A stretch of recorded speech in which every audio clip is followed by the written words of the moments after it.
नमस्कार, मी स्नेहल बनकर. मी मराठी चॅनलवर आपलं स्वागत आहे. नजर टाकूयात आजच्या मुख्य घडामोडींवर.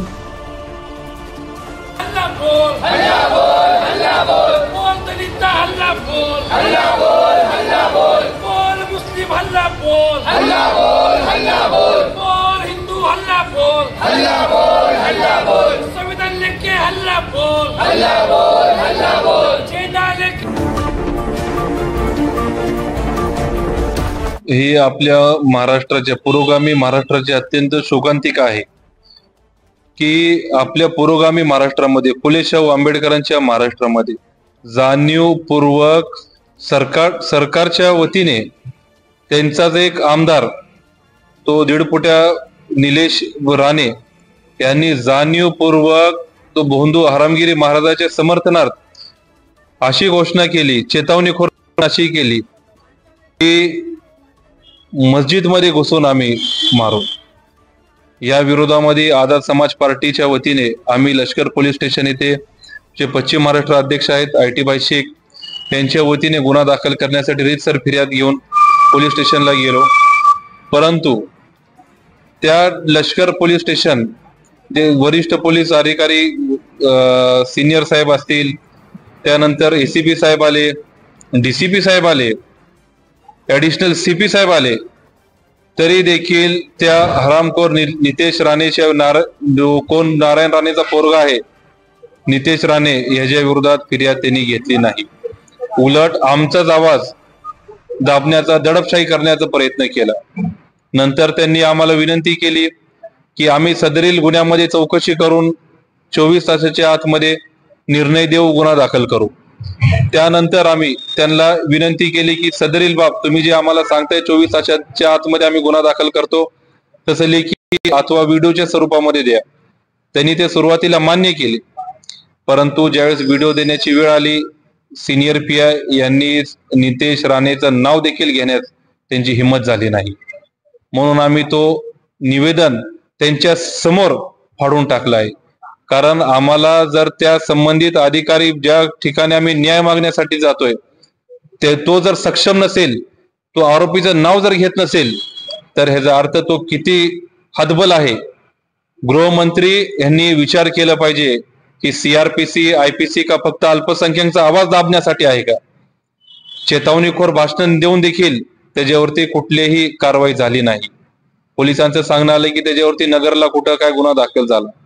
नगरमध्ये जो गुन्हा दाखल झाला आहे तो आमच्याच बांधवनी केलेला आहे, त्यालाही त्या ठिकाणी संघर्ष करावा लागला. परंतु जसे गुन्हे झाले पाहिजे होते दाखल, कलम जसे लागले पाहिजे होते तसे त्या गुन्ह्यामध्ये नाहीये. पुणे पोलिसांनी इतकी तत्परता काही दिवसापूर्वी दाखवली की आझाद समाज पार्टीचा मोर्चा जो काही निघाला होता 23 तारखेला, त्यामध्ये स्वतःहून पोलिसांनी सुमोटो दखल घेऊन गुन्हा दाखल केला.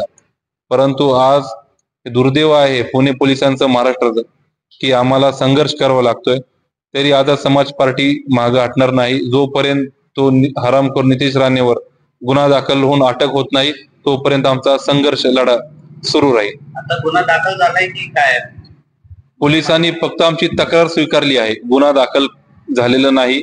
आणि जोपर्यंत गुन्हा दाखल होत नाही तोपर्यंत आमचा संघर्ष, आमचा लढा सुरू राहील. शेवटपर्यंत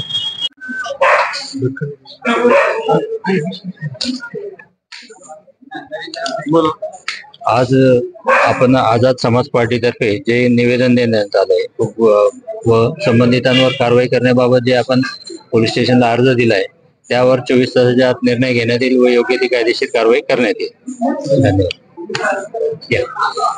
धन्यवाद. आरोपीचं नाव घेण्याचं आहे तुम्हाला नाही काय होत शेवट.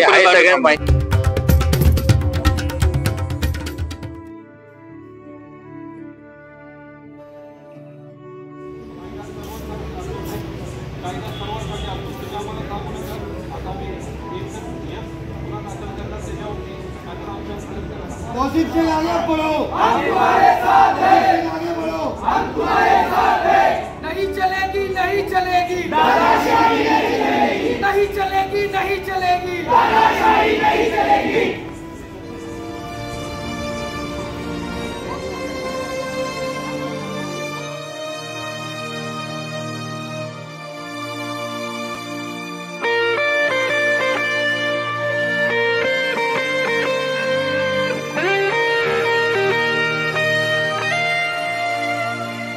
हम साथ चले तो जीतेंगे, हाथ में हाथ चले तो जीतेंगे।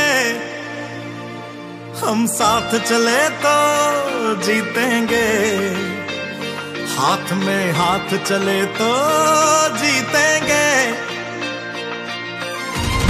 जीतेंगे सारे दावे सारे वादे जीतेंगे, जीतेंगे दिल के ये मजबूत इरादे जीतेंगे। जीतेंगे हर मंजर को हर मुश्किल को जीतेंगे, जीतेंगे सबकी नजरें सबके दिल को जीतेंगे। साथ चले तो जीतेंगे, हाथ में हाथ चले तो जीतेंगे। हम साथ चले तो जीतेंगे, हाथ में हाथ चले तो जीतेंगे। दावा है जीतेंगे, वादा है जीतेंगे। दावा है जीतेंगे, वादा है जीतेंगे।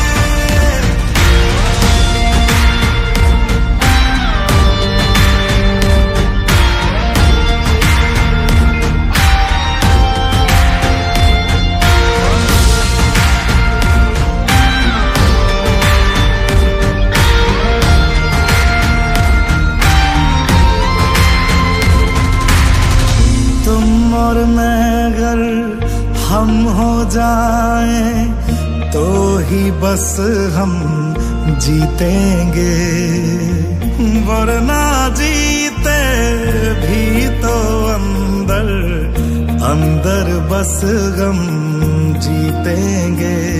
तो हाथ छोड़ना मत, जज्बात तोड़ना मत, हम तूफानों में बनके औलाद चले तो जीतेंगे। साथ चले तो जीतेंगे, हाथ में हाथ चले तो जीतेंगे। हम साथ चले